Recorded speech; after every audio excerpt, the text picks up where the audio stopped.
So nice to see you both. Thank you both so much for joining me on Zoom today. I'm really pleased that we can meet like this, even if we can't meet physically, especially since we last met at the end of Nicola's exhibition at the Saïd Business School about a year ago. It seems really fitting to be able to meet again like this. And thank you both for joining us today at Zuleika Gallery, and really looking forward to hearing both of you talk about Nicola's work. And Renée, I'll leave it to you now. I know you've got lots of questions to ask Nicola. Thank you so much. Yeah, thank you, Lizzie, for inviting me. It's really exciting to be here, and I'm so impressed by Nicola's work. So yeah, I'm grateful for the opportunity. Why don't we get started? Actually, I guess, you know, given all the events that are going on right now in the US, how do you view this exhibition in the context of what's going on right now? I'm really sort of reminded of when I spent time on Obama's first election campaign back in 2008. I spent a huge amount of time talking to often quite elderly African-American women. And they, they told me so many incredible things, but many of them had witnessed Martin Luther King's I Have a Dream speech themselves. We're now 12 years sort of after 2008, but they were sort of speaking in 50-year time spans. And they kind of foretold where we are now. So right now, I kind of slightly feel like I'm living in those kind of conversations that I had with these incredible women back in 2008.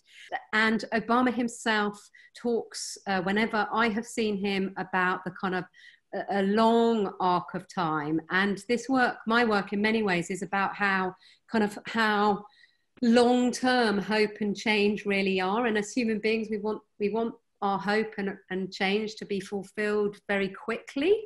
And we want to see effects quickly, but actually sometimes it can take generations. A lot of the themes that are contained in my work have kind of been brought to the fore. Lots of people looking at my work now perhaps understand it in a way that when I first made it 12 years ago, it wasn't fully understood. Could you maybe say a bit more about the motivation for having this exhibit now? So you said you're not surprised by the backlash, that there was backlash, but so do you view it as symbolic to have this exhibit now? And that's a good question. I mean, I made two prints, Unity 1 and Unity 2, kind of, which are a development of my Circle of Hands, which in 7 days series are the kind of day one light, and I've made them kind of with red and blue, thinking about kind of American politics specifically, and thinking about that kind of how as human beings we come together and how we can completely opposing views, and whether we can hold completely opposing views and live alongside each other. Right now, at this point in time in American politics, and with this particular inauguration coming up, it's really kind of that's a really prescient and pertinent question. Everybody is thinking about it. It's on the news all day, every day, not just in America, but around the world. So you know, it's right now, because actually that is what is contained in my work in 7 days, even though a lot of it I made back in 2008, 2010, 2012, the questions that are on everybody's mind right now with this particular election and in particular this inauguration are sort of contained in my work. As you know, I'm doing some work on art and gender, and I've been thinking more and more about the role of art as sort of like a catalyst for cultural change. Yeah. So I find it fascinating that you've done this work and that you're showing this work at this point in time. So it's not just, you know, interpreting or witnessing, it's also potentially serving as sort of like I said, a catalyst in some sense. You know, when I was making this work, I spent 3 years in kind of monastic silence. I didn't tell anyone I was making this work. That's how much I didn't want the work to get kind of drawn back into the day and the moment. I want my children and my children's children to look at this work and think about what can we do? How this work can be read on many levels, but on one level it's what does it take to achieve something impossible as human beings? And I had this kind of imagining of, you know, my children thinking about the environment and how can we do something that seems completely impossible and against the odds. How can we do it? Actually, this was a story things can be done when people come together. It's not perfect, but they really can be done. and you know, I had imagining about how this work could serve, you know, future generations to think about their own issues that are nothing to do with party politics. So yeah, I mean, I really do see this work as a kind of very quiet in some ways, but absolutely as a sort of ongoing activism. It's, you know. Well, yeah, I totally agree. I think this is fascinating thing to think about, especially now, you know, with the Black Lives Matter movement. There's so many issues around gender equality. And then if you think about, you know, what are the best ways to affect change, it seems art would definitely be one of the really important ways to actually try to change culture. So I guess getting to something that really fascinates me, you talk a lot about your children. And so I guess I sort of have two questions in some sense related to this. So first, how do they view it? And second, in some sense, what fascinates me almost more than the art itself, you as going out there and achieving something that probably very few people would have even thought of doing and accomplishing. And so, you know, that in itself is activism and role modeling. And I'm just curious, you know, what do your children think? And how do you think this whole work has affected them? Yeah, well, this piece, Struggle, I don't know if you can see it there, but that is a part of the series of In 7 Days. It's day 2, Struggle. I could do a whole lecture just on that artwork, but just to answer your question, it's Obama's struggle. It's all the struggle that went before him. It's a massive kind of piece of work that references so much. But on a personal level, it was also my own struggle. In practice, making this work and going on the campaign, I just like say it as if it was easy. It really, really, really wasn't. This work on lots of levels, as a woman, as a mother, and as an individual, was a huge achievement for me. And then to answer your second question, my children, this work has been a massive part of their life. And I remember vividly when I had decided that I wanted to make it, having newspapers and magazines on our kitchen table, and there having, you know, my husband having never seen black men on the cover of magazines or newspapers. There was Obama every day, every week, every supplement. And my boys, and then my daughter, they've grown up with that. But that did not happen until really literally their generation. And that's for every child around the world. So we don't know yet what the long-term legacy of that is, but actually that's huge. That's a massive, massive change. And it's not one that you can instantly measure. And so my children have grown up with that, and they've grown up with this work that I made it's not so much about Obama. There's only one image with his face in it. It's about them. It's about all of us. But it's specifically about them, actually. And so, but, you know, they've said different things about it as they've grown up, and they're on their own journey of understanding their mixed heritage, and that's a very profound journey for them. I have spent the last 15 years thinking about this topic, not just for them as a mother, but in my workplace. And so I think that is a big deal. Yeah, I agree. I think it's incredible.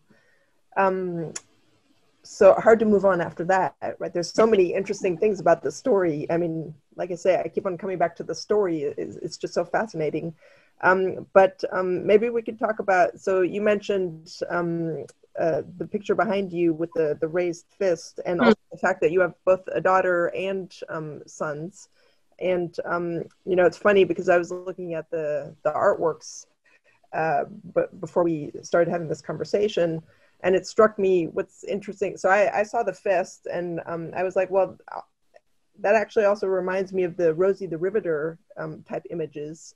And what I think is sort of interesting about the fist is that you can't really tell if it's a man's fist or a woman's fist. And so you were in Obama's campaign, but some of the images strike me as having, you know, dealing with the issue of masculinity, but also bringing in the gender angles. It's sort of interesting. And you mentioned that you talked to many Black women. Would you like to say something about, you know, the well, I was dimension really, of this really work? aware that I was not American making this work. And so in a sense, I sort of represented the global community. And I was making work that was about all of us. I really felt that this story, they said at the time, was the most watched in human history. The whole world was watching, whether they agreed, disagreed, whatever their politics were, everybody was watching, everybody was part of this story in one shape or form. And so, and I was a woman, you know, on that campaign, making a story about primarily a man, but, you know, and politics has generally been a man's world. Slowly it's changing. So I was very aware of kind of wanting to think about what everybody's part in this story was. And that was kind of about race and skin color. It was about age. I was doing it for my babies. You know, I was thinking about them as well as the older people whose stories I listened to, but also, yeah, gender, men and women. And so women were obviously a massive part of that campaign, and African American women, you know, had a kind of extraordinary voice in that campaign. As I said, I spent 2 or 3 years coming, you know, I had hundreds of drawings from the campaign, my sketches, photographs. I had such a huge amount of material. I then spent 2 years kind of researching all of these themes and thinking about them. And I then came up with these 7 images and each one has, you know, so many layers to it that we could do a whole talk on each one. But the raised fist is kind of in many ways most kind of associated with civil rights and Mandela's the Mandela and Martin Luther King, and then Olympic, you know, salute. And more recently, Black Lives Matter. But actually, you know, the feminist movement in the 60s used it after the Miss World pageant and put it inside the female gender symbol. You know, Republicans have used it, the socialists have used it. It's been kind of, it's actually a symbol of power and change and struggle that has been used almost by most peoples across the world through time in different ways. So actually its history is incredibly powerful, and women's part of that history is just as important as men's part. So in fact, this is a drawing of Obama's hand, but I did kind of intentionally make all of these artworks kind of universal iconic images, so they're all rooted in in specifics, but they also reference kind of a whole history of struggles and movements, including feminist and female movements. You know, we could talk about Pink Obama. That was about kind of how I was thinking about how he redefined in many ways masculinity in relation to power and race. What really strikes me about your work, and which, you know, appeals to me especially as an academic who spends, you know, I spend a big chunk of my time doing research.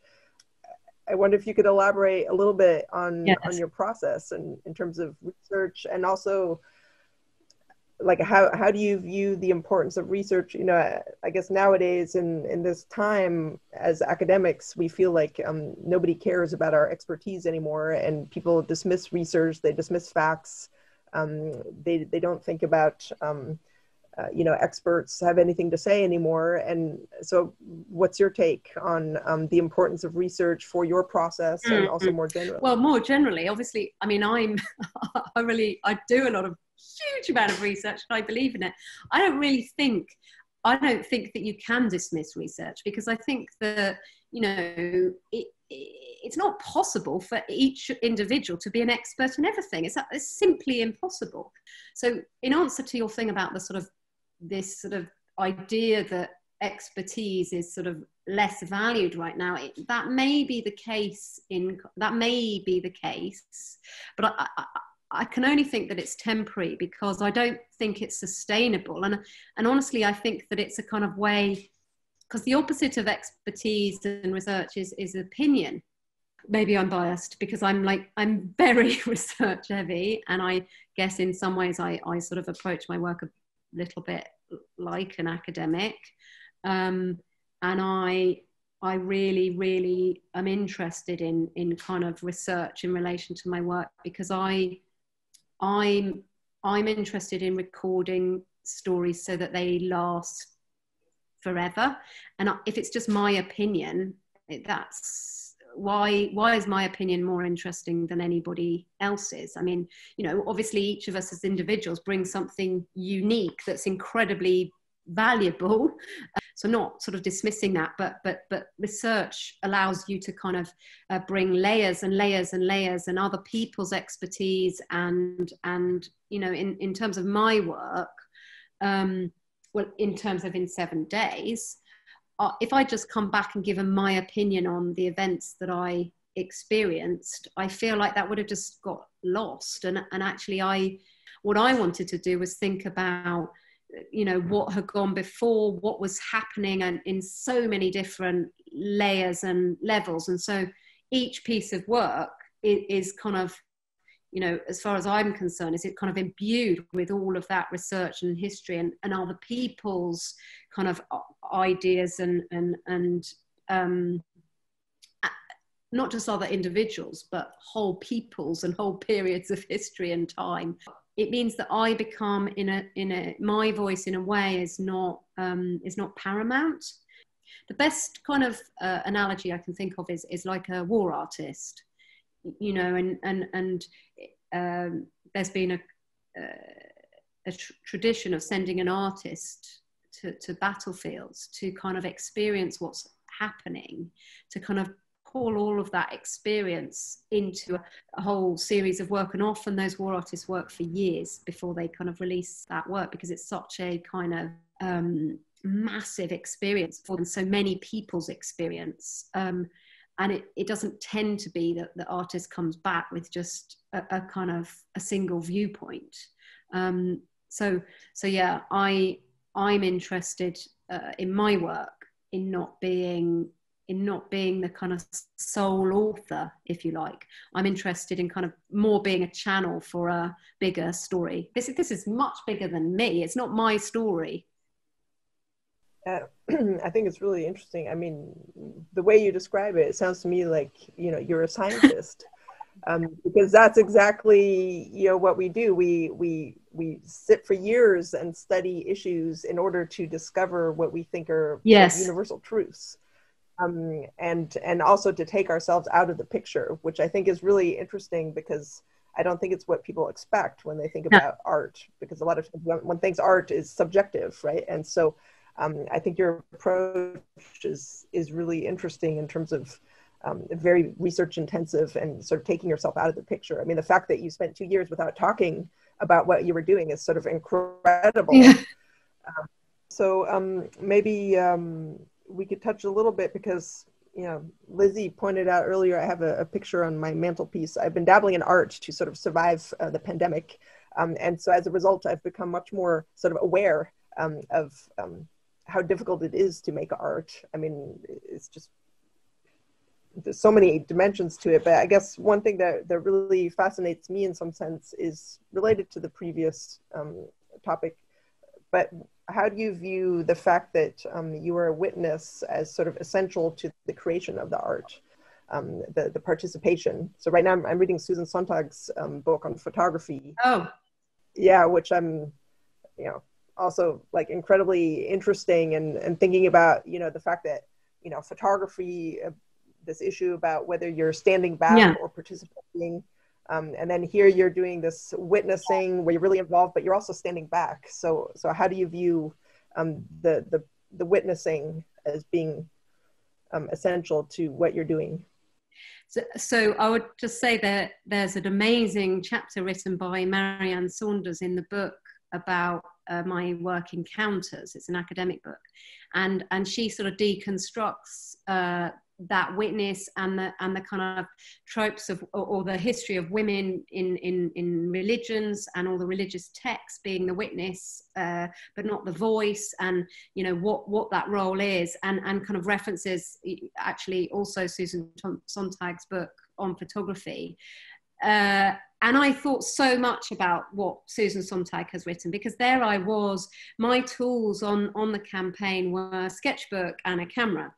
And you know, Susan Sontag talks about how most photography is actually made implicitly for the sort of universal male gaze. And that the photographer themselves is usually a kind of a bit of an aggressor, in the sense of kind of coming and taking. And I was so aware of that. I was so, you know, I arrived and I got to sit right next to Obama, and I was not on the press rack. But on the press rack here, there were mostly men with these enormous cameras, sometimes great big aggressive, they look kind of guns or phallic symbols, huge things kind of in your face, you know. And there were banks of them. I really understood then kind of in a new way what Susan Sontag was talking about, this kind of aggressor. And the Day 5 Fear that I've made is really about exactly that. And that is in many ways the piece of work I made that is Obama's viewpoint, because that's what, you know, he saw all this time, and not just the photographers, but all of us taking photos all the time. And I took every single photo I took on the campaign was taken with this tiny instant camera, because I did not want to get kind of stuck behind the lens where I would become that. I wanted to be kind of in the experience and taking notice of everything, and not stuck with trying to find a perfect photograph or to kind of project. Basically, I didn't want it to become too much about me, which it does the minute you're behind the camera, kind of catching something, if you like. So I was very aware of not putting the camera up very often, and wherever I could, I also was taking notes and making sketches and drawings. So that was really, I was very focused on a lot of what is sort of discussed in Susan Sontag's book. And so I guess the kind of role of witness, as I saw it, was that I wasn't catching something then. And you know what? By mistake or serendipity or whatever, because I started to look for some things. I did take some incredible, extraordinary photos, and I syndicated them on the day that I took them, I probably would have, you know, I might well have earned far more money and have been, you know, but I didn't. I kept them back, and I still haven't released them, because actually I didn't want to kind of invest, because I would have removed myself from being a witness, and I would suddenly have become one more photographer, kind of where I was, I don't know, taking something or making it about that. And I really wanted it to be a witness that would kind of serve as a witness forever. And I think that's probably why I have sold this work primarily to museums, because I think they're in the business of thinking about what lasts forever, and what, you know, they have to consider they have to sort of have a role of what is our witness as a society of what is going on right now, and how do we keep that? Well, there's so many questions one could ask. You know, I guess if you think about go forward, so you talked about not releasing it. So I can imagine that there'd be material here for many years, but probably don't only want to do this work. And you're not only doing this work, you have like amazing other work. Could you talk a little bit about, you know, like what you're doing going forward and what inspires you in terms of which topics to tackle? I mean, it's a very time intensive process, obviously, right? So you have to choose carefully. So how do you go about approaching what the next project will be? Well, you know, I'm nearly 50, and encounters took me, as you know, 10 years. So I'm very aware of the kind of now, oh God, I've only got a few more projects left that I can do in my whole life, even if I live to 100. So yes, I have to really carefully consider and think about it. I'm really interested in the stories that sort of are witnessing the stories that are happening now that I think will have kind of really profound impacts for years and years to come, and the stories that we don't really fully understand what their impact's going to be. And so I think that I'm trying to choose the topics and the stories that where being a witness is important. And after having done encounters where I sat in on the private meetings of the world's religious leaders over 10 years, and that was dominated entirely by men, lots of the work I've done has been, you know, actually about men. And so I'm also have been thinking about how I'm going to make a series of work kind of in response in a way to the last 20 years of my practice, which has ended up kind of, you know, where are the women, and how does it, so I'm also thinking about that. But I, you know, my projects also germinate for a very long time, and I end up then doing a lot of research and then picking how I'm going to do it, and then there's the process of them making it. Well, I think a lot of cultural change is necessary, and so that's why, you know, I think your work has a lot of potential in terms of being a catalyst. So I think, you know, the more of that, the better. Well, thank you. That's actually literally the highest compliment, and I feel like I could be paid. So thank you.